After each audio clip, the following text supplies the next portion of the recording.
Many people have said Notre Dame can't sign a top five class. They were wrong.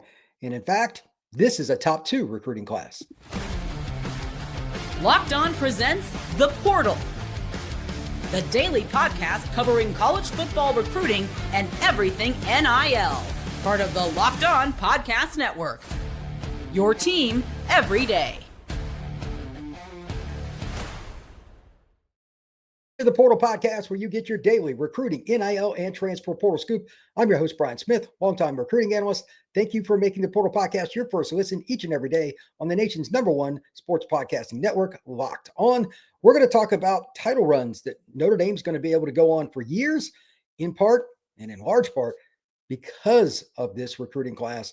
Notre Dame has the balance, the impact players, and their needs being met in this class like probably none they've had since 1990, that famed class with Bryant Young, Jerome Bettis, and many others. We're also going to be talking about Notre Dame in terms of two positions that have often plagued them, defensive back and defensive line. Why has it changed, and why is this group so good at each spot? There's no doubt about it. Notre Dame hit the home run. We'll get into that a little later. Is Notre Dame now a top four program based on the consistent recruiting and their staff?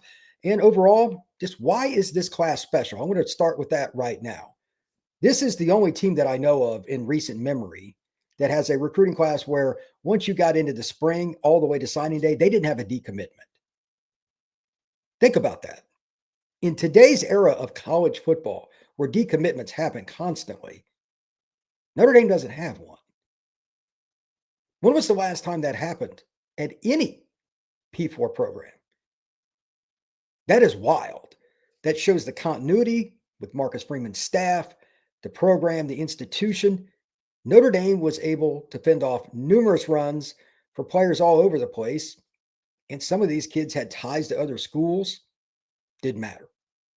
Notre Dame's recruiting staff, back office, assistants, and obviously Marcus Freeman, who one could argue is the nation's best head coach as a recruiter, they did a tremendous job.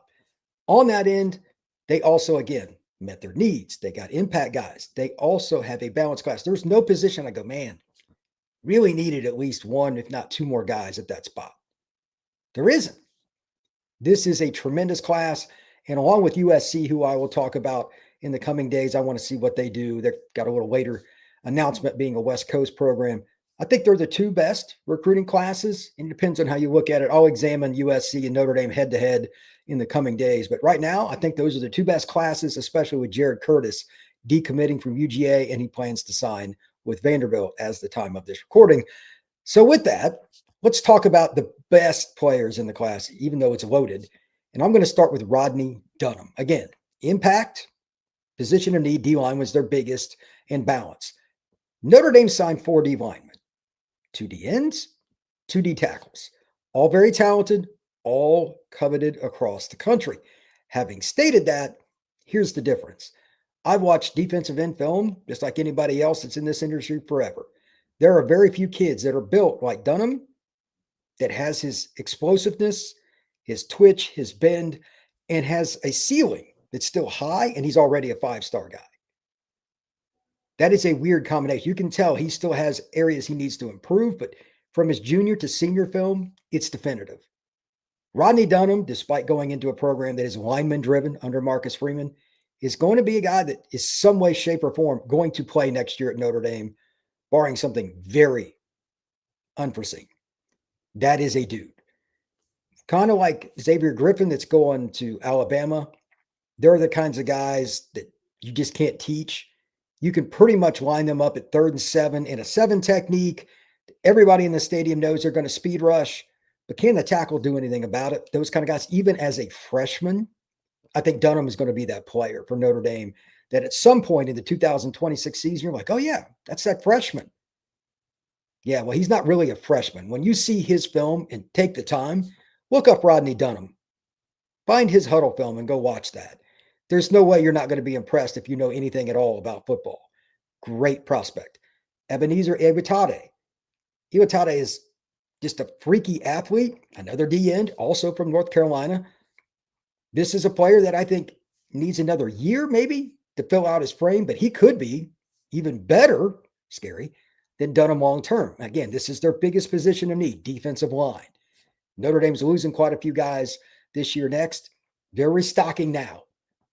They are making it happen. Iwatade is not a guy that I think will make quite the impact Dunham is because he's not quite as strong, but his flexibility, his bend, his upside is through the roof. Getting a couple kids like that out of North Carolina, I'm sure that Marcus Freeman and his staff are thrilled. On the inside, Tiki Hola, a defensive tackle out of Bastrop, Texas, power player, 6'3", just over 300 pounds. And they also get Elijah Golden out of Sarasota, Florida. This is a young man that Notre Dame's been on for several years. Went to IMG for a while, ends up transferring to Cardinal Mooney. He got quite a bit better as his senior year, but he's going to need a year to develop. I think Tiki's same kind of deal. Most D tackles don't play as freshmen, but as sophomores, I think each of them will find their way into the rotation. When you sign guys like this, it changes your program. And you could argue that defensive tackle has been Notre Dame's biggest Achilles heel over the last 30 years. Getting two kids like this, Marcus Freeman would sign up for it every time in every class. Now, defensive back, this is the grossest of accumulations because they're not exactly hurting. They have most of their really good defensive back group coming back. But more importantly, I don't even know who's going to end up being the key out of this. It's really fun to look at their group of defensive backs. How many of them end up being impact guys? I don't know because, again, they're loaded. But Khary Adams, for instance, out of Loyola, Blakefield, in Towson, Maryland. It's on the edge of Baltimore. 6'2", 180-ish, 170, somewhere in that range. He's a kid that I'd play him at receiver. I could play him at safety. I could play him at nickel. Don't even care. He might be the best upside guy in this class, regardless Notre Dame or otherwise. Just talk about nationally at the corner position. But again, if you put him at free safety, I'd be good with it. You put him at receiver, again, watch the film, tremendous. Joey O'Brien out of LaSalle College, just outside of Philadelphia. That's a kid that's one of the best safeties. He's 6'4" plus now. Saw him at Rivals 5-star this summer. Holy cow. Not just good, but elite at making plays on the ball, has a knack. He's not just a safety either. He toyed around for a while at playing corner, and he's a really talented receiver as well, kind of like Adams. These types of players don't always end up at Notre Dame. They've always struggled to get length at the corner position, but over the last 3-4 years, that's changed. And this is an example of it just being crazy good. And don't forget about Ayden Pouncey, 6'2" plus out of Winter Park. That's the greater Orlando area. He's a kid that, again, you can play him at receiver. You can play him at safety. You can play him at corner. Doesn't matter. Chaston Smith is the guy that nobody talks about out of Knoxville Catholic. He's another corner over 6 foot that's really coveted. Notre Dame locked him up early. He could have went to any number of SEC schools. And then Nick Reddish is another guy that's elite too. Like this DB group, you could argue it's not number one, but who would you put over Notre Dame's group? In my opinion, they've got 5 guys that are all arguably top 200 recruits. 2 or 3 of them could be top 50 at defensive back. It's a really special group overall. And I don't think they're going to slow down with how they recruited. Mike Mickens, you could argue, is also the number one corner coach in the country, which makes it easy to get guys to come to Notre Dame. That's a great group he's working with. Now he's got the problem of, I've got a bunch of guys coming back. Where do I put these players? Who plays? Who doesn't? Because they've got some depth now. They might have the deepest secondary in the country in 2026. Leonard Moore, for those who don't know, is only a sophomore, so good luck to everybody taking on him next year.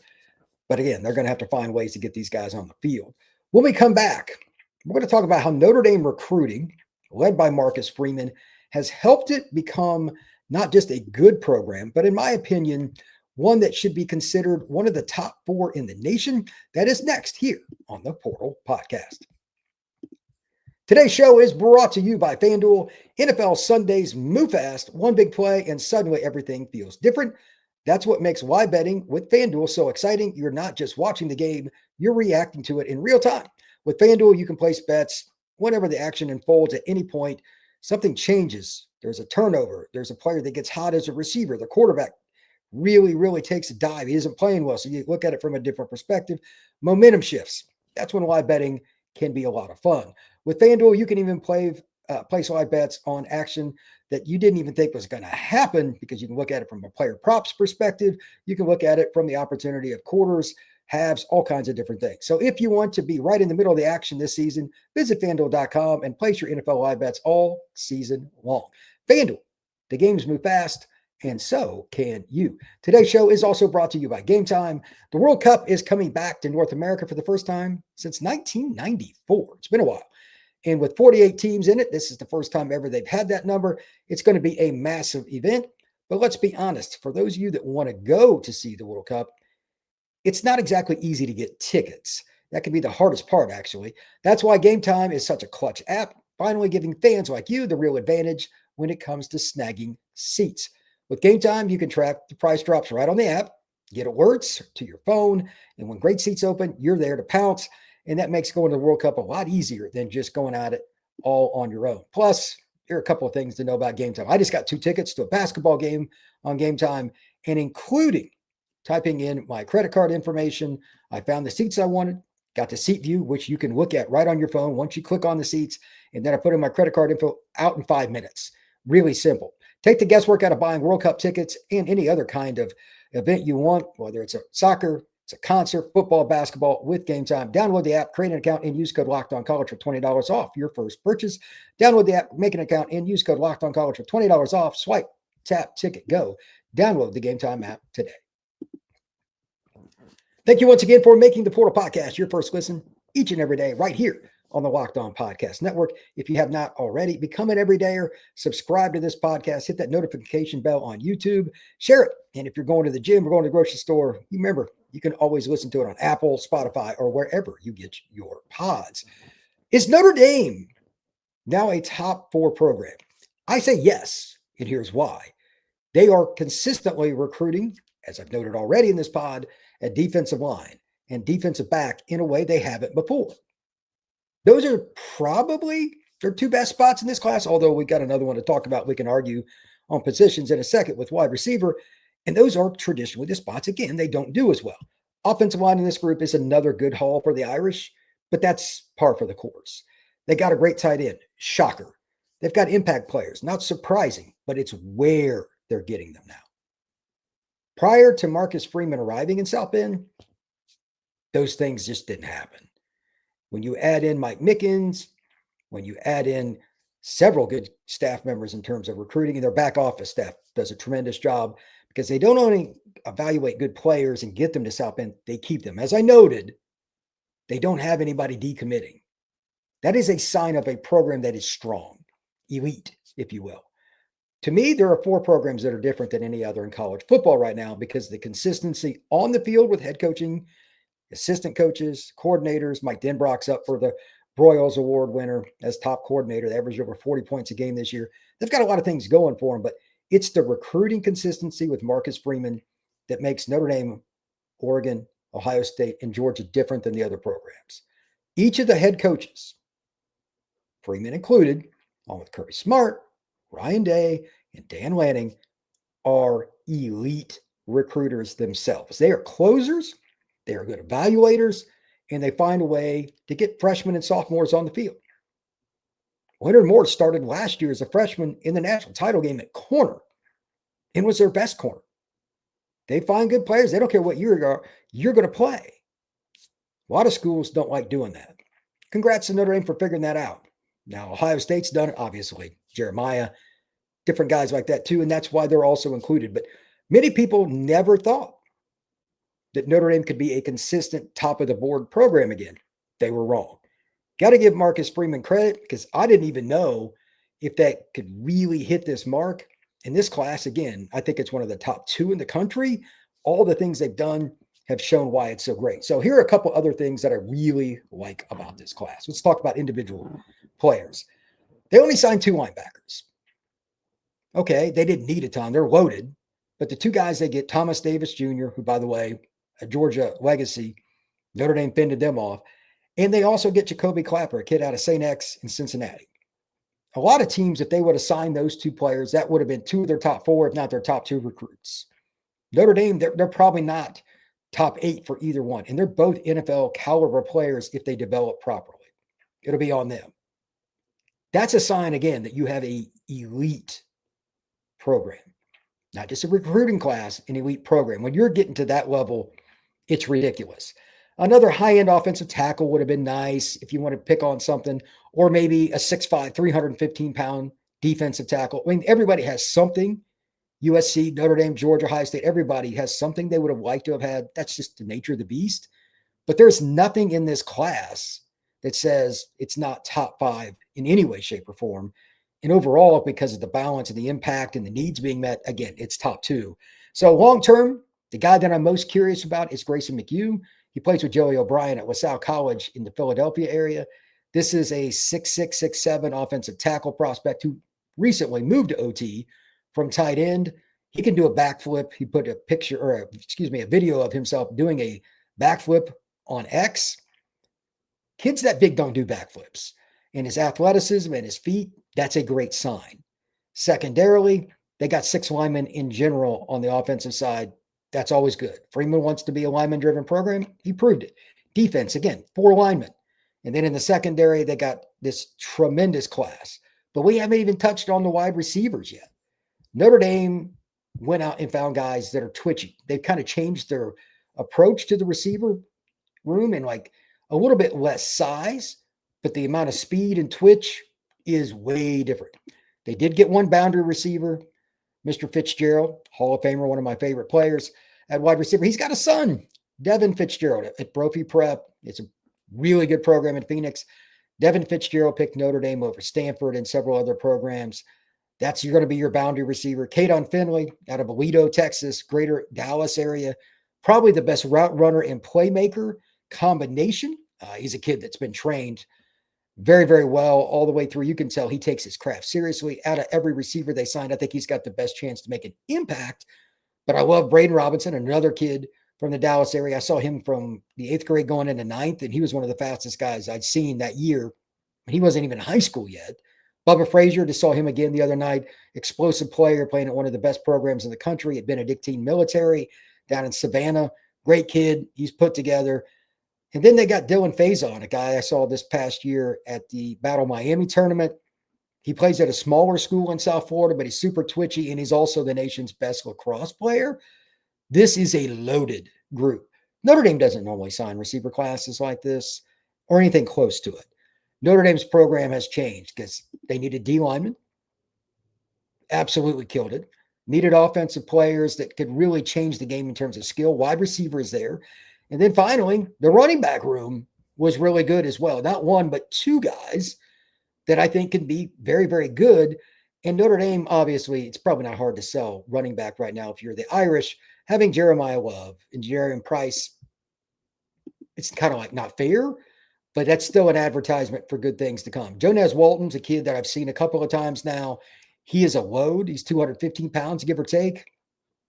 Not a kid you want to get in front of. He plays at Central High School in Carrollton, Georgia. Good program. Great kid. Yes, sir. No, sir. Straightforward. And again, he's a load, and he's also an excellent receiver out of the backfield. Then they got Javion Osborne. He lives just east of Dallas in Forney, Texas.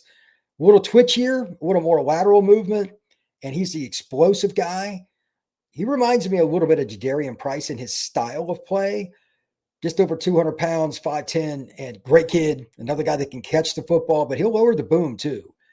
They got 2 elite running backs on top of all this, so it's pretty impressive there. Finally, when you look at Notre Dame's class, this is something that I always thought in the early 90s through the early 2000s, and one of them ended up being an all-time great, if not the greatest player in Mr. Tom Brady. Michigan always did a great job of signing a good quarterback every single year. And you don't know how quarterback's going to work out because a lot of that is just learning post-snap reads and all that other stuff. But they signed guys that fit their system, and they did the right things. And Michigan was always good. Well, Noah Grubbs kind of fits that as well. He's out of Wake Mary High School. It's on the north edge of Orlando. He's 6'4". He's just over 200 pounds. He's been a starter since his freshman year. He's a guy that's athletic. He can move. He takes his training very seriously. Notre Dame's quarterback room just continues to get better, and you always need a quarterback.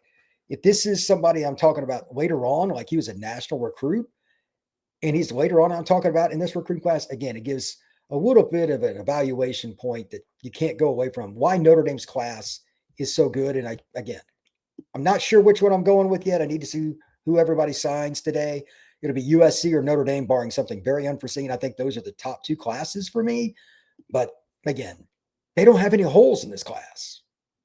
They don't have any. It's a very, very good class. And I trust Freeman and his staff to not only get them to South Bend, but keep them. Notre Dame's retention rate, that matters. A lot of people don't talk about that in the recruiting industry publicly, but believe me, it's something we talk about privately. There are certain schools that, when kids go there, the chances of that school being good are higher. Notre Dame's probably top of the board there, along with Clemson, as far as guys not leaving. And it's one of the reasons that Notre Dame, again, is a very, very good program moving forward. And I think, again, they have title runs coming. To that end, I want to end on that point. Is Notre Dame just a top four program, or is this going to be still a program that's going to have some pitfalls? You can have that. I think Bama underachieved this year, even though they're probably going to make the playoff. And the reason you do that is you don't maximize your talent based on how you coach it or utilize it in some way, shape, or form with development, strength and conditioning. I don't think that's the case. I think Notre Dame will finish moving forward pretty much every year in the top 8 moving forward. Like, I think this year they may not get a seed where they don't go and have to play a home game. This might be the first and only time for the rest of Freeman's tenure, barring a quarterback injury, they don't get a bye or a home game. That's how good their roster is and how balanced it is. Yes, I think they have title runs coming. And once you get in the playoffs, more than anything else, unfortunately, it's about injuries. We are in an attrition sport, but title runs are coming for Notre Dame. In the next 5 years, if they don't win at least one title, I will be very, very surprised. In the class of 26, a top 2 class is a big reason why. Thank you very much for making the Portal Podcast your first listen each and every day right here on the Locked On Podcast Network. I'm Brian Smith. Please like and subscribe wherever you get your pods. We will see you again soon.